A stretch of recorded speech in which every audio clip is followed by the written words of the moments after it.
Thank you. Thank you, Eric. Anyone else with announcements? Okay.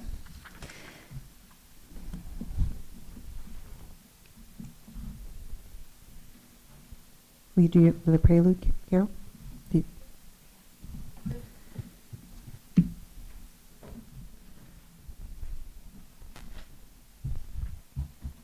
Thank you.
Thank you, Carol.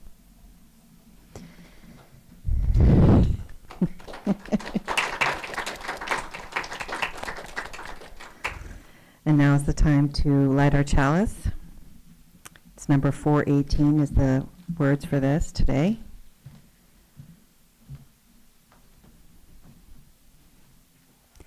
Come into the circle of love and justice. Come into the community of mercy, holiness, and health. Come and you shall know peace and joy.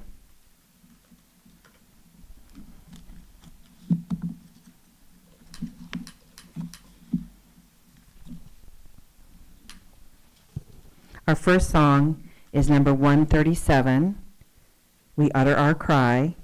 Please rise to sing if you are able. Thank you.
Our first reading is number 501, Spirit of Community.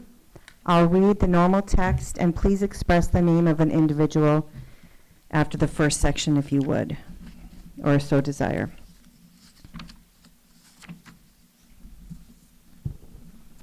Spirit of community, in which we share and find strength and common purpose, we turn our minds and hearts towards one another, seeking to bring into our circle of concern all who need our love and support, those who are ill, those who are in pain, either in body or in spirit, those who are lonely, those who have been wronged. Grace. We are part of a web of life that makes us one with all humanity, one with all the universe. We are grateful for the miracle of consciousness that we share, consciousness that gives us the power to remember, to love, and to care. I know we don't have any children today, but I am going to read a book to the children in all of us, because I think we all enjoy this moment in our service.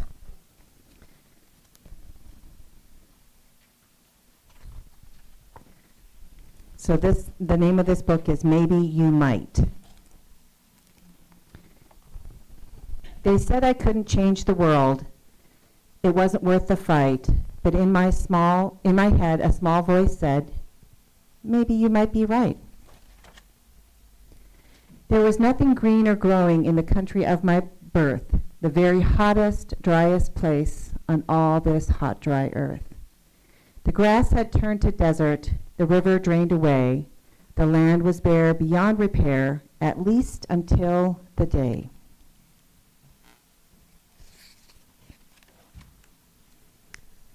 I found a seed. It wasn't much to look at, The chances were so slight that it could come of anything, but still, maybe it might. They said that seeds don't grow here, that plants don't sprout at all, but by the long dead riverbed, I dug a little hole. They said the soil's too dry here, it will wither right away, but we fetched water from the well every single day. They said the sun will burn it up, we kept it fresh and cool. They said the winds will blow it down, we didn't let it fall. And though the sun was scorching hot, and though the wind still blew, we kept it sheltered, kept it fed, and day by day, it grew. Above the ground, it put up leaves, below it reached down roots. Its branches curved above our heads. Then one day we found fruits. And from each fruit, we took a seed and put them in the ground. We gave them water, gave them shade, and kept them safe and sound. The trees grew tall, they kept us cool, they gave us fruit to eat, but something else was going on deep beneath our feet. The roots found water underground, the water rose up high. It reached the leaves, it turned to steam and built clouds in the sky. The clouds were full of water. The water turned to rain until one day our country had a river once again. The days went by, the years went by. I thought that all was well until one frightful stormy night the first tree broke and fell. I thought my heart was broken too, that nothing would be right, until a child gave me a seed and said, maybe it might.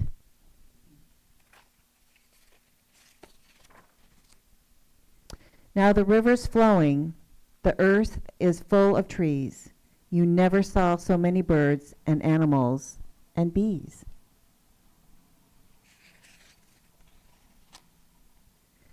They say you can't change the world, that it's not worth the fight, but help things grow, you never know. Maybe you might.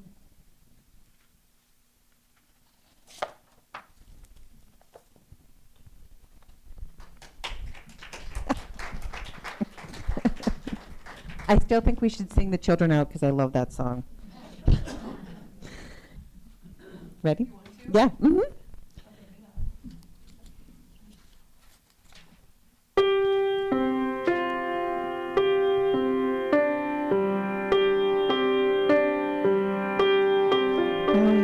Let's go now in peace. May the spirit of love surround you everywhere, everywhere you may go.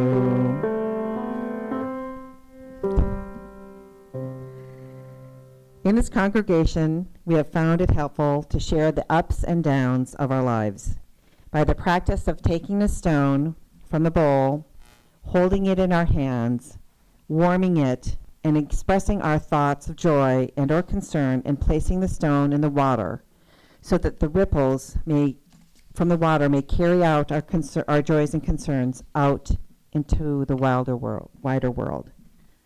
I'll take the first one.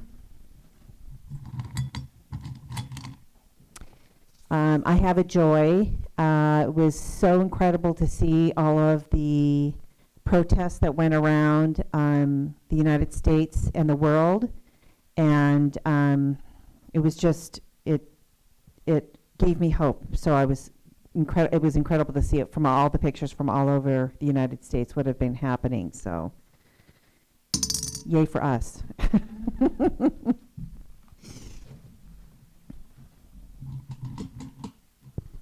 Good morning, Kevin, and I want to kind of echo what Liz just said. Yesterday in South Dakota, Rapid City had about 600 people show up. There were there were anywhere from 1 to 300 in Mitchell, Pierre, Brookings, and Watertown. Wow. And Sioux Falls estimates as high as 5,000 people. No. Yes, it was amazing. And so this is for that and for all of you who were able to show up yesterday. And also, this morning with the nicer weather, we did the Great Bear Walk again today. There were 2 of us. I said, oh, look, we see 7 turkeys. And the 7 turkeys looked and said, look at those 2 turkeys over there. So, but it was the beautifulest of mornings.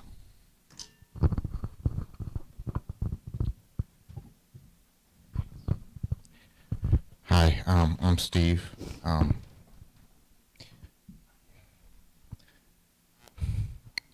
My friend Karen is in hospice and she's been unresponsive since Thursday. I expect today will be her last day. But I do have one joy. On Thursday when I came to see her, and said, hey, goodbye, I gave her a hug, kissed her cheek, and told her I love her. And she briefly woke up and said, I love you. And those are her last words to me. I'll take them.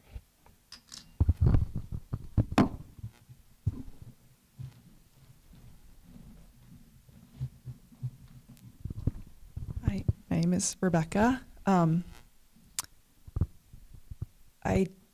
I do have a concern mostly for my daughter. She's 15 and kind of going through 15-year-old things, but she's really struggling, and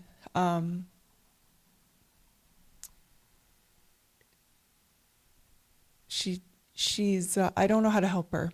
And so I just wanted to lift her up and maybe bring some thoughts to peace to her, and hopefully she can find a way through that terrible teenage time. So.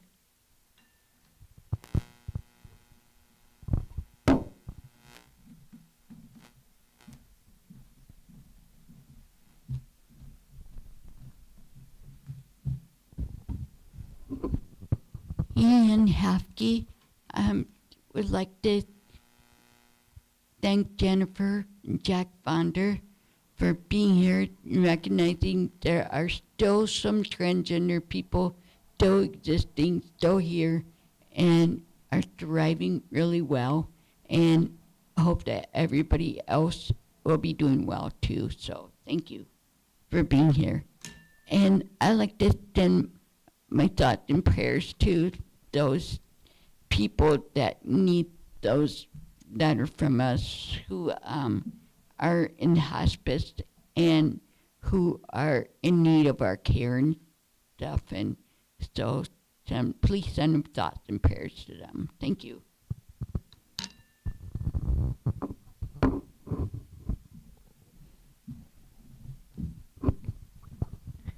Hi, my name is Marcia, and I'm putting a stone in for my sister.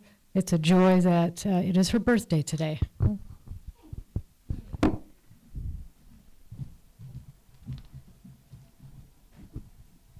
Hi, my name is Dan. First of all, I have a joy, a stone of joy, that Carol has been able to join JC and I in playing trio music with the violins. Sad part is we hadn't gotten the sound turned on live stream yet, so we'll be lovely bowing in. However, we got it on now, and we have a couple more pieces we'll be playing, and it's such a delight to have you playing with us, Carol. Thank you. The second is a concern. This is the joy. The concern is my daughter, you will remember, my firstborn, who's 56 now, she got that MRSA infection last year, you remember, and the infection spread in her joints and all over. Really, she was fighting for her life. Well, it affected her hip to the point where she needs a new hip, and she'll be getting that at Sanford on Tuesday. So your concerns for her at this young, I think young age, to get a new hip, but hopefully it'll all go well and she'll continue on the road to better health.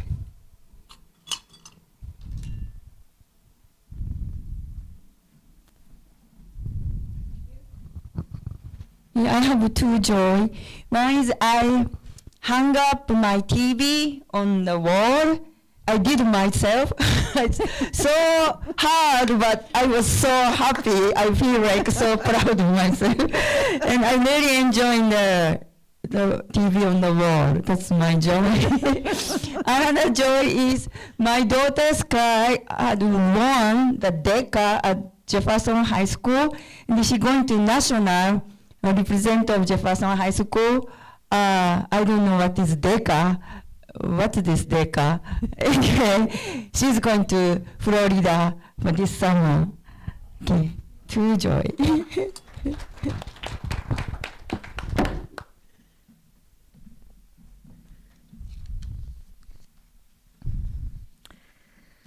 Now, as they put in this final stone, I just want to give us a moment to think about all the joys and concerns that have not been expressed but are still in our hearts and our souls. And I'm going to put it in the water, and if we could all just give ourselves a little bit of time to think about all the things that were said here and unsaid.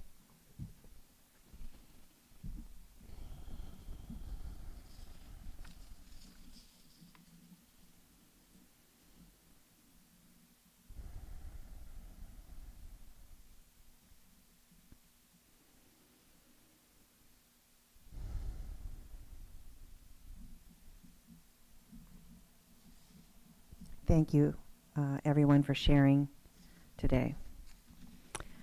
Our second song is number 359, When We Are Gathered.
For our second reading, it's number 661, The Heart Knoweth.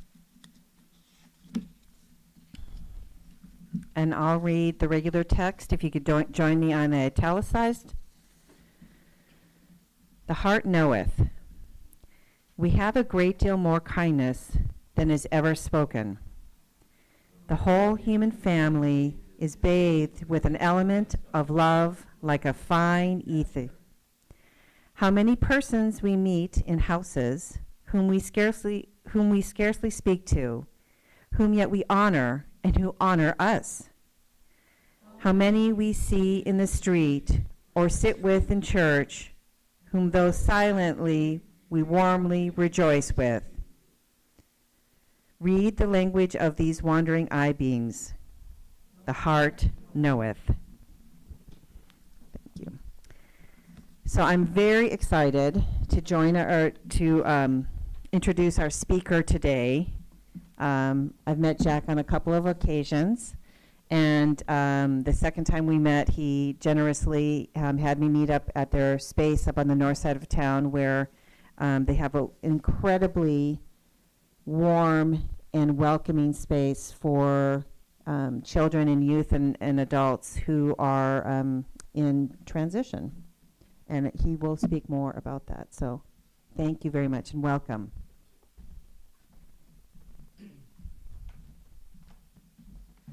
I'm way shorter than whoever was here before, so there we go. I'm used to it. Well, thank you everybody for having me here this morning. Can you hear me? Okay, good. I can't hear myself, so that's perfect. But good morning. I will just start by saying that it has been many, many years since I have stepped foot in any kind of church of any kind for probably obvious reasons or maybe not obvious reasons. I did grow up Catholic and then later was in a same-sex relationship with my now wife, and now obviously I've transitioned, so it just turned into a not so welcoming space for myself and for my children and for my family. So I do thank you for your kindness in inviting me here today. I had a lot of emotions when I drove up and saw my name on a sign for a church. That was interesting. It's not something I ever pictured for myself, but I'm very excited to be here and it feels really good here. So thank you very much for having me. My name is Jack Fonder. My pronouns are he, him, and I work for the Transformation Project here in Sioux Falls, South Dakota. And for those of you, does anybody know? Has anybody heard of the Transformation Project? Wow, that's amazing. That's great. Awesome. So for those who haven't heard of us, we are a nonprofit that helps to support and empower the trans and gender diverse community, and we also work to educate the state of South Dakota and some surrounding areas. So with that, I am the community health worker. That's what I was originally hired as. My job title it's grown quite a bit. If anybody's ever been in the nonprofit world, that's kind of what happens. You start with one title and we just kind of keep adding to it, right, as we find other needs in the community. So I do that. Community health worker, I basically connect other trans and gender diverse individuals with safe resources within whatever community in South Dakota that they're living in. So trans people still need all the same services that other people need. We just sometimes have a harder time finding spaces that are safe. So I kind of take that anxiety part out of it for the community as I go to different places and organizations and businesses, hospitals. I've even gone to prisons just to make sure that they're doing things appropriately. If they're not, then we tell people that's probably not a good place for you to be. But it can kind of lessen the anxiety of having to go to the doctor or just having to access services that you need as a human being. I also do a lot of outreach, which is educating different people and different businesses, organizations in the state of South Dakota. And I'm also a research coordinator. So I work on research projects. We're doing quite an extensive one right now. We're doing a survey project. It's the first ever survey research that's ever been done with the LGBTQ plus population in the state of South Dakota. So we're really excited about that. That will be helpful during legislative session, just to prove that, you know, queer people do live here. They do exist here in South Dakota, and the legislation kind of sometimes likes to pretend that we don't exist, and that's why they don't need to worry about us having equal rights. So we're really excited about that. So thank you again for welcoming me into your space. It does mean a lot to stand here and talk to everybody today, not just as a trans man, but as a whole person. I'm still growing, I'm still learning, and I'm still healing from a lot of things as well, so thank you. If I could sum up the first half of my life in one sentence, it might be, I always knew something was different, but I didn't always have the words for it. And I think maybe a lot of us can relate to that, not just as being a trans person, but just as being people in general. The world kind of tells you who you're supposed to be before you even kind of have the time to figure out who you are as a person. So I think it's something that a lot of people probably have felt in their life. I did grow up in South Dakota. I've been born and raised South Dakotan. I grew up in some different small towns. I was born in kind of the northwest, Ipswich, if anybody knows where that is. Okay, that's where I was born. I kind of spent my first probably 7 years in that area, and then I ended up in Waubay. I don't know if anybody knows where that is. If you're into fishing, you probably know where that is. Really good fishing there. Not a whole lot else there other than that, but my graduating class was 19 people. For reference, I was born in 1982, so I'm 42. I grew up in the 90s. Primarily, I graduated in 2001. So it was a different time back then, even than it is today. There wasn't a lot of representation of trans people, of queer people, especially in small town South Dakota. Definitely not something that was talked about at home. And if it was, it definitely wasn't talked about in a good way ever that I saw. I did go through a lot of struggles as a kid, personally. My mental health suffered because I wasn't really sure what I was feeling, but I knew I felt different than what I was supposed to feel. I always wanted to wear boys' clothes. I always was friends with boys. I always wanted to have short hair. And then those things were kind of pushed down, right? Like by family members, by my mom saying, you know what, you can't wear those clothes. You can't do those things because you're a girl. These are the things you're supposed to do, right? So by the time I was a teenager, I was struggling. My mental health was struggling, but I thought, well, this is what I'm supposed to do. So I will just push through it and do the things that I'm supposed to do. So for years, I did do that. I had a baby. I had relationships with people that just never felt right.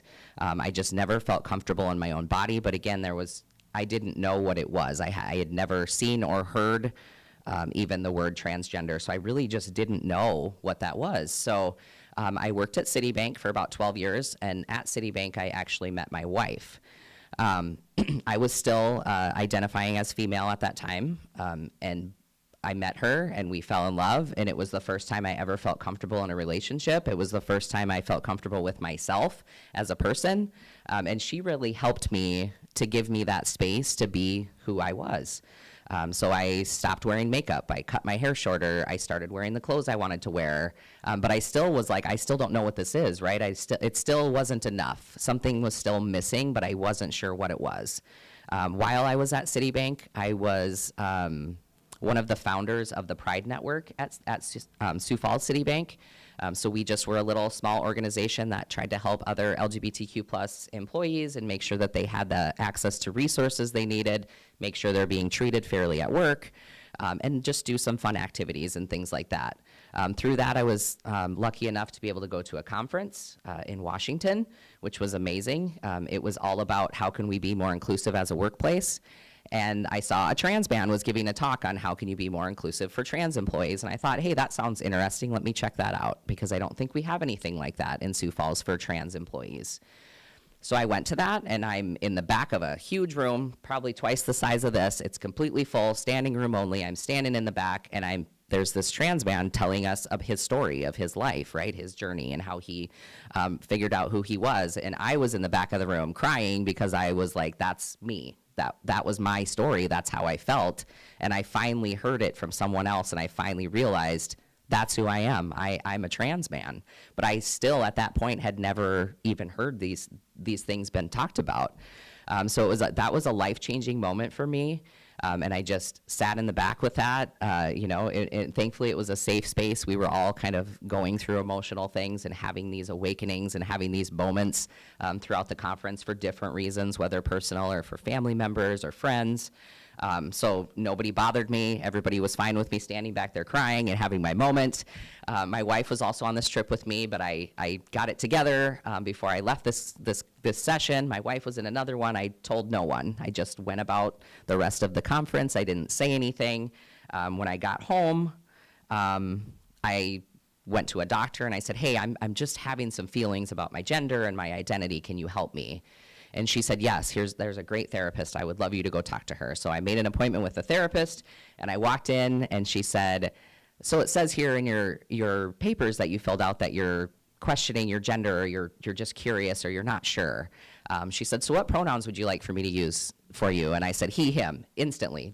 It just came out. It wasn't even a question. And she said, okay, it doesn't sound like you're confused at all. It just sounds like maybe you need help on what are the next steps, right? And I'm like, I think you're right.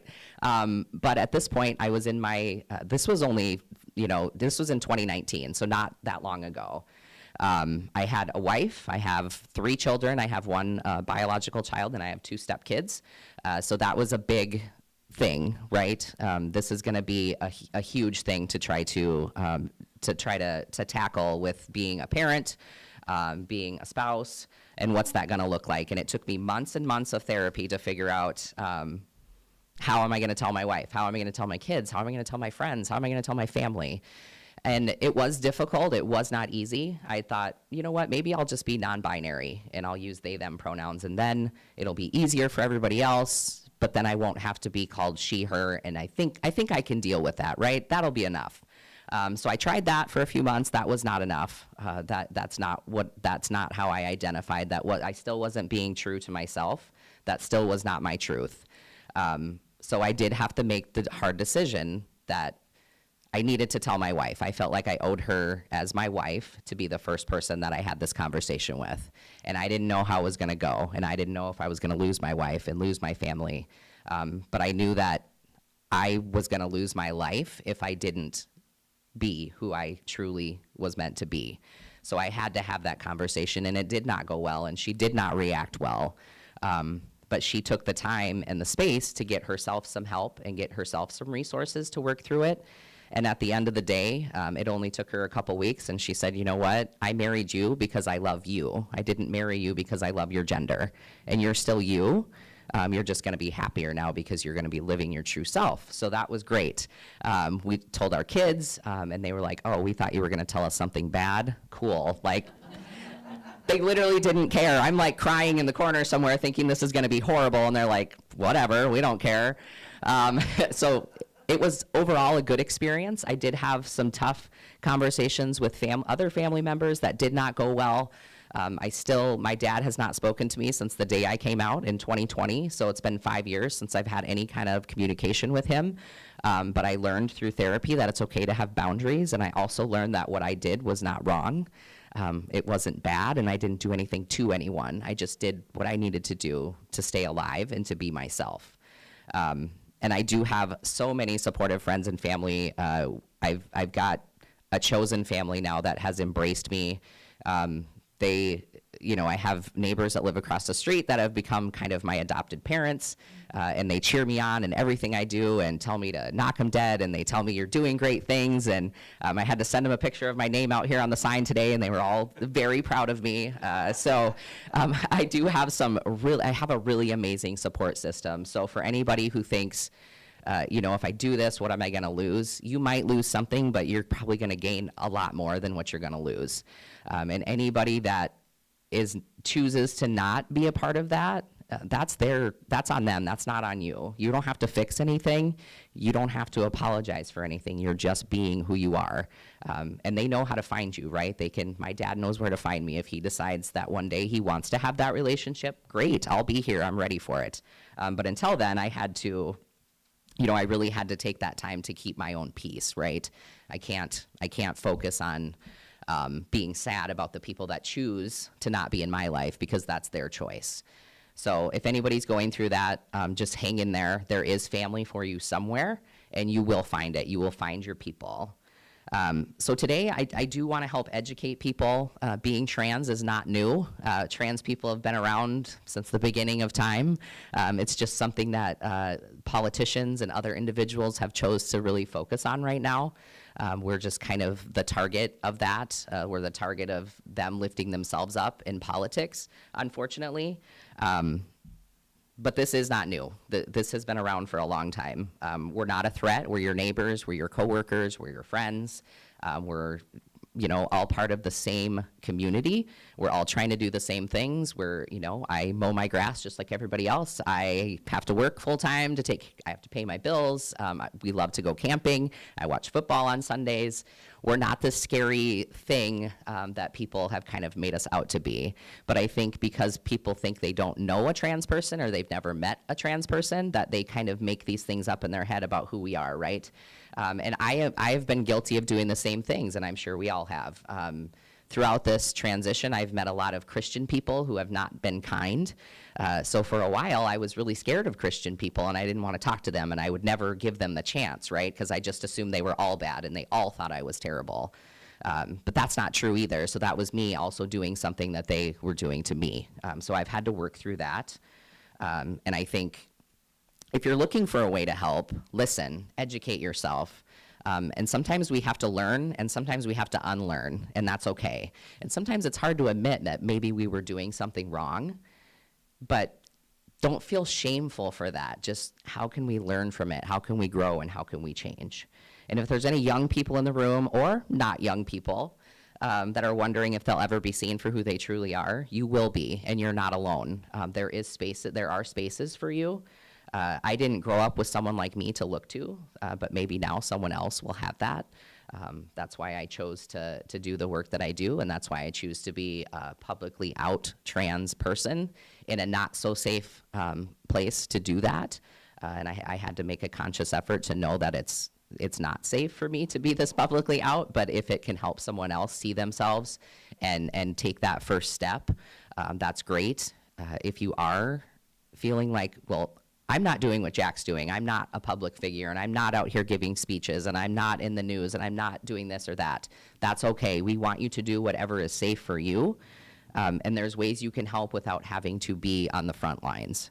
So those of us that are on the front lines, just let us do it, and you do what you can do in the background. We don't want anybody to put themselves in unsafe situations just because you feel like what you're doing isn't enough. It is. If all you can do today is come here, that's enough. If all you can do tomorrow is get out of bed, that's enough, if that's what you can do that day. And when we need you, we will tap you in and say, hey, we need a breath, we need a moment, we need you to step up now. But we do need our allies more now than we ever have before. It may sound like trans people are everywhere and we're like this humongous group of people. We are not. We are not. We are a very small portion of the population, but they're just giving us way too much power, right? We do not have the power that they think we have. And the reason I say that is because we do need allies to fight with us and for us, because we are a very small group of people. So if we don't have that, we're not going to win these battles. We're not going to win these wars. And people don't listen to us because we're trans. So a space that Liz might be able to go into and have a conversation with people is a space that they might look at me and say, I don't care what you say, you're just a trans person, you don't know what you're saying. So we do need you in those spaces where we're not invited, or we need you to invite us to those spaces so that we can have a place to talk. And to any adults in the room, you don't have to get it to show up with kindness, okay? Being a safe person just starts with listening. Just listen. If somebody, especially young people, our young people are really, really struggling right now. For those of you who don't know, there is a bathroom ban bill that was passed and put into law, and that 100% affects our youth, especially our trans youth. It does affect me a little bit as a trans person. So for instance, if I go into a government building like the state capitol, I'm supposed to use the bathroom for the sex that I was assigned at birth. So think about that for a minute. As a female who goes into the women's restroom, if you walked in and saw me in your restroom, you would be uncomfortable, and so would I. But that's the expectation now with this bill, is that's the space that I'm supposed to go to the bathroom, which doesn't make sense. And I have kind of a funny story. I just had to go to Rapid City a couple weeks ago. I moderated a panel there of trans people. And me and a colleague of mine, we went together. And him and I stopped at a gas station on our way home. We drove there. And I walked in, and I was on the phone, looking down, texting my wife, not paying attention at all. And I walked into the women's restroom, and I didn't realize it. And I walked in, and there was a worker, a female, cleaning the mirror. And I kind of looked at her, and she looked at me, and she said, "Sir, you're in the women's bathroom." And I was like, "I'm so sorry." And I turned around and walked out. And I thought, man, if only I would have had like a camera on me to record that moment to prove that this is not the bathroom I'm supposed to be in, that would have been great. So it's just, I don't belong there, right? And more importantly, our youth are already going through so much, and especially our trans youth, they're already such a marginalized group of people. To just add this onto it it's devastating. It's detrimental to their mental health. It's detrimental to their safety as people. So if you know any youth that might be struggling, please let them know that there are resources for them. Please have them reach out to the Transformation Project if they need anything.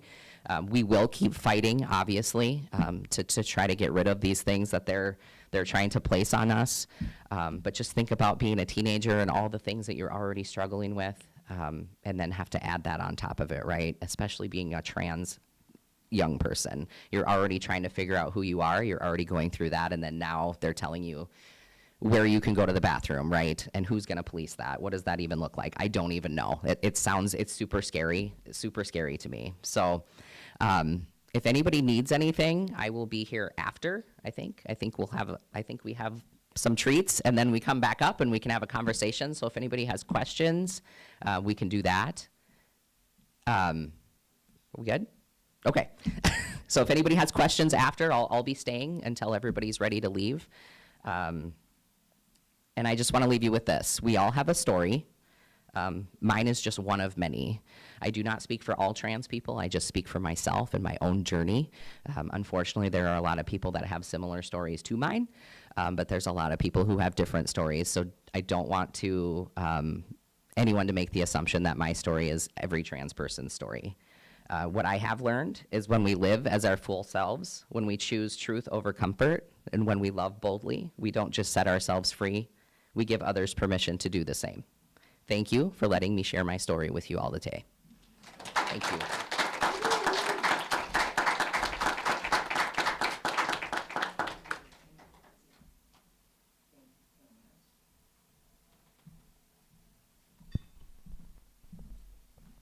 Thank you, Jack, for that inspiring story, and thank you for coming here and sharing with all of us.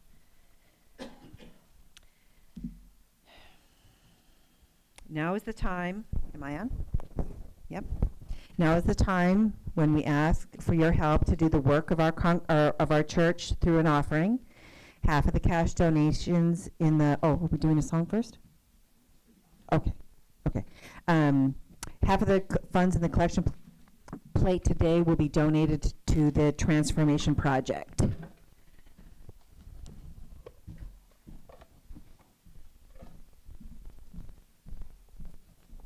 Thank you.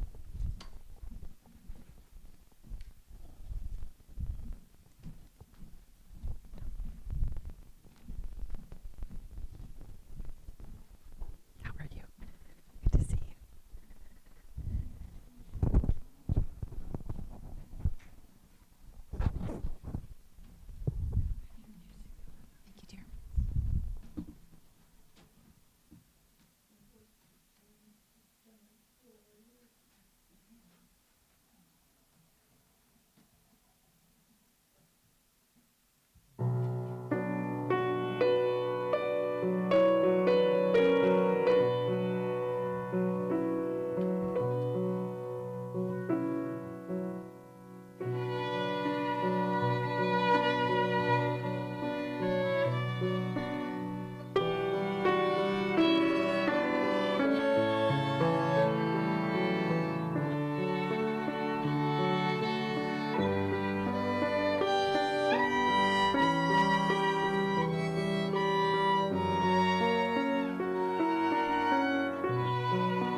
And now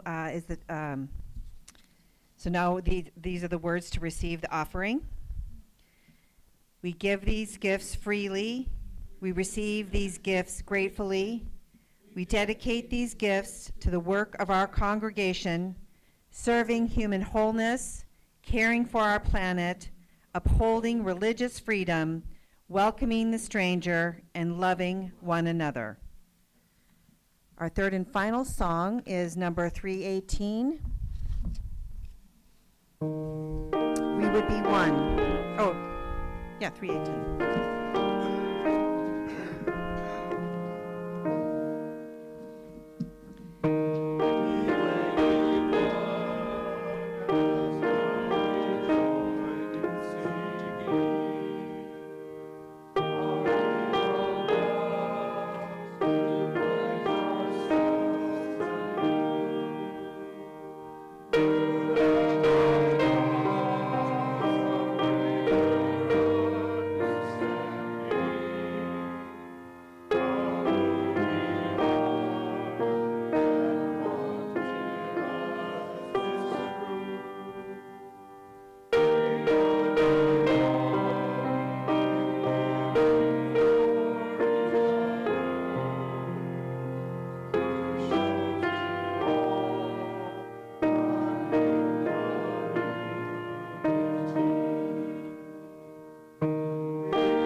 And our third and final reading is number 477. And we could read this all together if you'd like. Forgive us that often we forgive ourselves so easily and others so heartily. Forgive us that we expect perfection from those whom we show none. Forgive us for repelling people by the way we set a good example. Forgive us the folly of trying to improve a friend. Forbid that we should use our little ideas of goodness as a spear to wound those who are different. Forbid that we should feel superior to others when we are only more shielded. And may we encourage the secret struggle of every person. And we'll extinguish the chalice.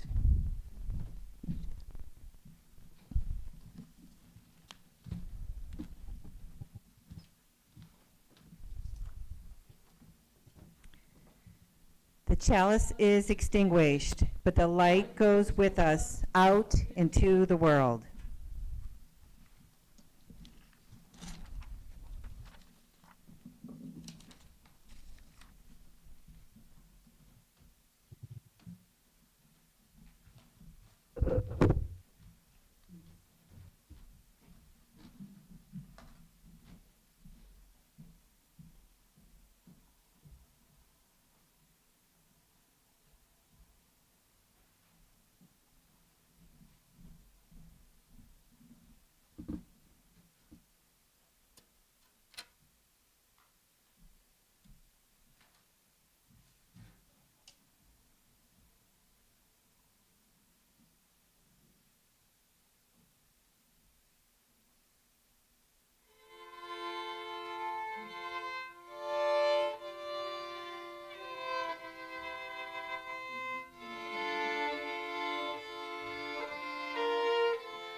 All right, thank you for that.